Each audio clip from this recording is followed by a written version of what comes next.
Om Shanti. Good morning. आज हम भारत के एक ऐसे रिवाज के बारे में जानेंगे जिसको जान करके आपको काफ़ी आश्चर्य होगा। दावे से कह सकता हूँ कि आपको बहुत लाभ पहुँचाने वाला है। जैसे चैन के अंदर बहुत सारी कड़ियाँ होती हैं, इसी प्रकार हमारे रीति रिवाजों के अंदर बहुत सारी कड़ियाँ जुड़ी हुई हैं जो पूरी मानव जाति के कल्याण के लिए ये रीति रिवाज बनाए गए। तो भारत में एक रिवाज है जिसको देव उठावनी कहा जाता है। देव उठान कहते हैं, देवता सोए रहते हैं, देवताओं को उठाया जाता है और उसके बाद शादी के साए शुरू हो जाते हैं। अच्छा, इस रिवाज को बनाने का अलग अलग तरीका है।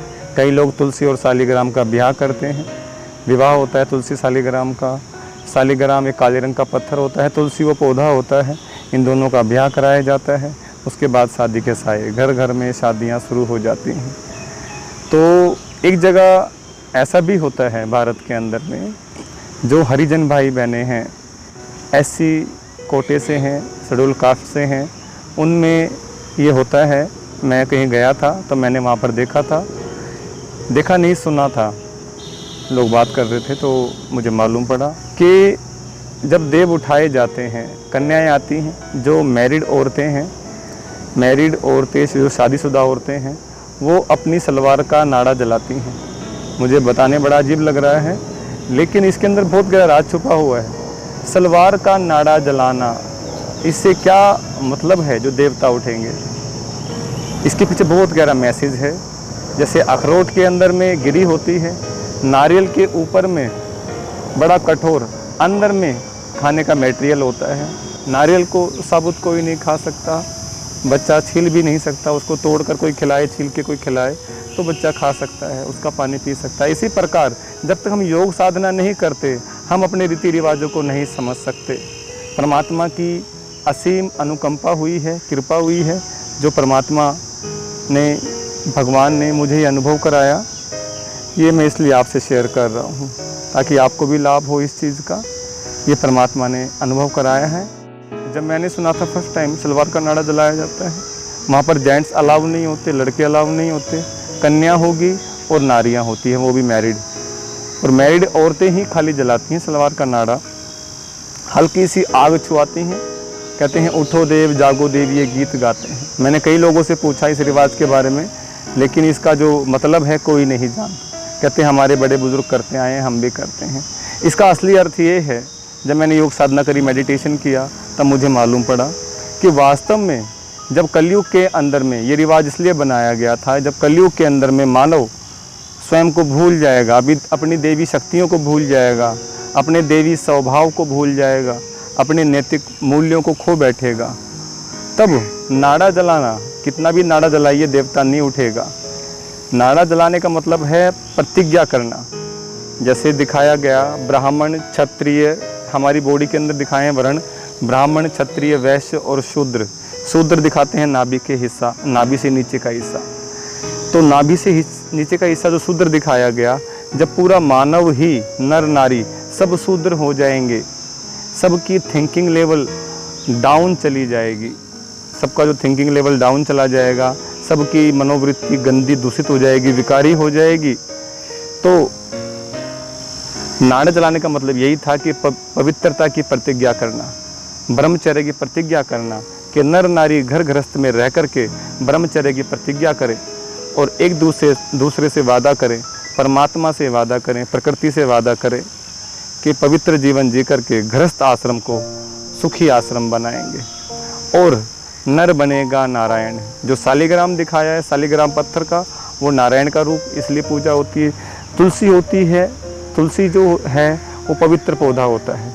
जब तक पवित्रता का और सालिग्राम का, माना नारायण का संबंध ना हो, जो साधारण नर बना बैठा है, जो कभी नारायण था, नर कभी नारायण था और नारी कभी लक्ष्मी थी, जो साधारण बन गए हैं, सो गए हैं अज्ञान की नींद में, खो गए हैं विषय विकारों के अंदर।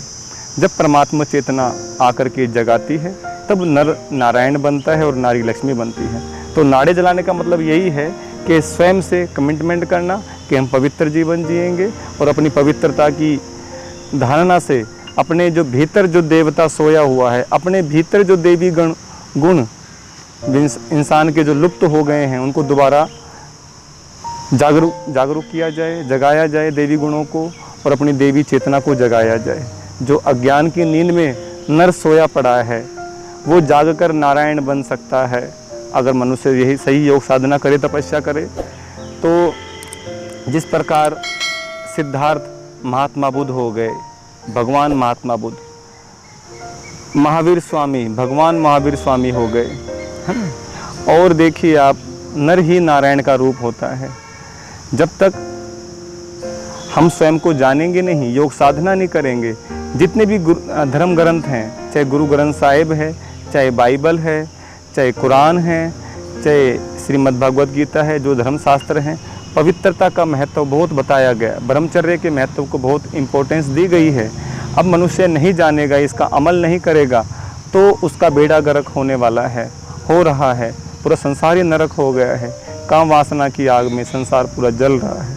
तो हे मेरे प्यारे बहन भाइयों, इसका अर्थ यही था कि देवता मूर्ति नहीं उठेंगी, आपको उठना होगा। आप जीती जागती मूर्ति हैं।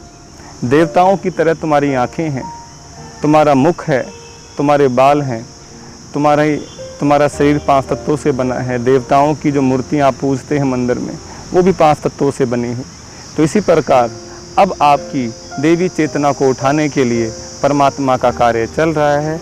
आप जागिए और अपनी चेतना को जगाइए, और पूरे संसार को, जो आज नरक हो गया है, गृहस्थ आश्रम जो आज नरक आश्रम हो गया है, इसको स्वर्ग बनाइए और पूरी मानव जाति का कल्याण कीजिए, प्रकृति का कल्याण कीजिए। बस मेरी यही परमात्मा से शुभकामना है, शुभ इच्छा है कि पूरे संसार का कल्याण हो, पूरी मानव जाति का कल्याण हो।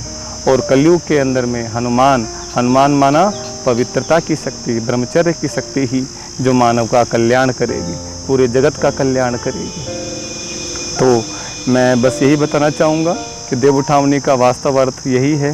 जो नाड़ा जलाते हैं, तुलसी और शालिग्राम का ब्याह करते हैं, वो यही अर्थ है। तुलसी माने पवित्रता, शालिग्राम अर्थात नर, उनका विवाह अर्थात नर प्रतिज्ञा करे पवित्र रहने की, तुलसी को अपनाएं, पवित्रता को धारण करें। नाड़ा जलाना भी यही मतलब है कि पवित्रता को धारण करें, कमिटमेंट करें, वादा करें। नाड़े तो आप 1000 जलाइए, लाख जलाइए, लेकिन अगर आपने उसके पीछे की मैसेज को नहीं समझा तो कोई फ़ायदा नहीं, कोई देवता नहीं उठने वाला है। दिन ब दिन ये कलयुग बढ़ता चला जाएगा और ही दुर्गति हो जाएगी पूरे संसार की। तो बस मैं यही कहना चाहूँगा अपने प्यारे बहन भाइयों से, अपने फ्रेंड्स से। अगर आपको ये वीडियो अच्छी लगी तो इसको लाइक कीजिए, शेयर कीजिए, सब्सक्राइब कीजिए, और ज़्यादा से ज़्यादा लोगों तक ये जानकारी, ये ज्ञान पहुँचे। ज़्यादा से ज़्यादा भाई बहनों का कल्याण हो, ये संसार दोबारा स्वर्ग बने, ये मेरी परमात्मा से यही प्रार्थना है, यही शुभकामना है। इसलिए जितना ज्ञान का प्रकाश संसार में फैलेगा, उतनी अज्ञानता का जो अंधकार मनुष्य के मन में है वो दूर होगा। अच्छा, ओम शांति।